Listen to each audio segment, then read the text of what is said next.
பூக்களே பன்னீர் பூக்களே. இந்த பூக்கள் இருக்கிற இடத்துல லக்ஷ்மி குடியிருப்பாங்க. நோய் நொடியே அண்டாது. ஆலமரத்தில் உறங்கும் அரசன் அரச மரத்தை சுற்றி வந்து மரமல்லி என்ற பன்னீர் பூவை தொடுத்து கையில் பெற்றுக்கொண்ட லக்ஷ்மி. இந்த பன்னீர் பூக்கள் பிரம்மனையே மயக்கக்கூடிய இந்த பன்னீர் பூக்கள் வாசனை திரவியம் வாசனை கொண்ட இந்த பூக்கள் முகத்தை பொலிவடையும். முகத்துக்கு நல்லது, குளிர்ச்சியான இந்த பன்னீர் பூ எல்லா கோயில்கள்லேயும் இருக்கும். நிறைய கோயில்களில், ரோட்டுங்களில், எல்லா இடத்துலையும் இந்த பன்னீர் பூக்கள் அதிகமாக இருக்கும். இந்த பன்னீர் பூ வாஸ்து பிரகாரம் நல்லது அப்படின்னு சொல்கிறாங்க. பட் இந்த வாசனை எனக்கு ரொம்ப பிடிக்கும். இது அப்படியே பூ மாதிரி தொடுத்து இந்த மாதிரி பின்னல் மாதிரி, இந்த பின்னி இருக்கா அந்த மாதிரி பின்னல் மாதிரி தொடுத்து, இதுக்கு நாரே தேவையில்லை.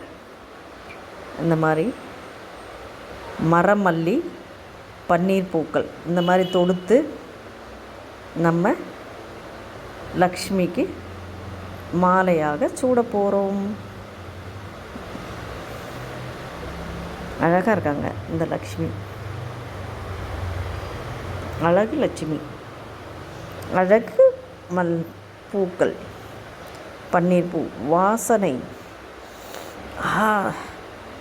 சென்ட்டு வாசனை. மரமல்லி இதனுடைய மரத்தினுடைய பட்டை, பூ, இலை எல்லாமே மருத்துவத்துக்கு முக்கியம்னு சொல்கிறாங்க. அழகாக எப்படி தொடுத்துருக்கேன் பாருங்கள். நானாக தொடுத்தது மாலை போல் இதை தொடுத்து போடலாம். நம்ம நாரே தேவையில்லை. இந்த ஒரு பூ தான் அப்படி அது மாதிரி நல்லா வளையும் இதனுடைய காம்பு. மற்ற பூவெலாம் வளையாது. சம்பங்கிலாம் வளையாது, உடஞ்சிரும். ஆனால் இந்த பூ நல்லா வச்சு பின்னல் அழகாக பின்னி மாலையாக தொடுக்கலாம்.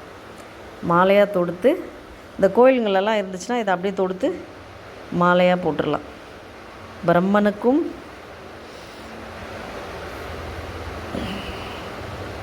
போட்டு மகிழலாம்.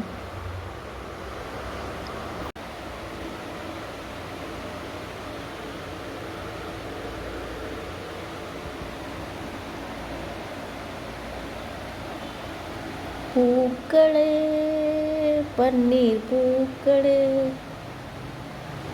உங்கள் வாசங்கள்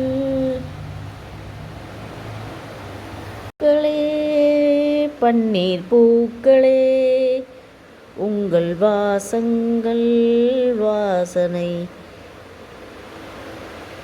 உங்கள் வாசனை அல்லும் வாசனை.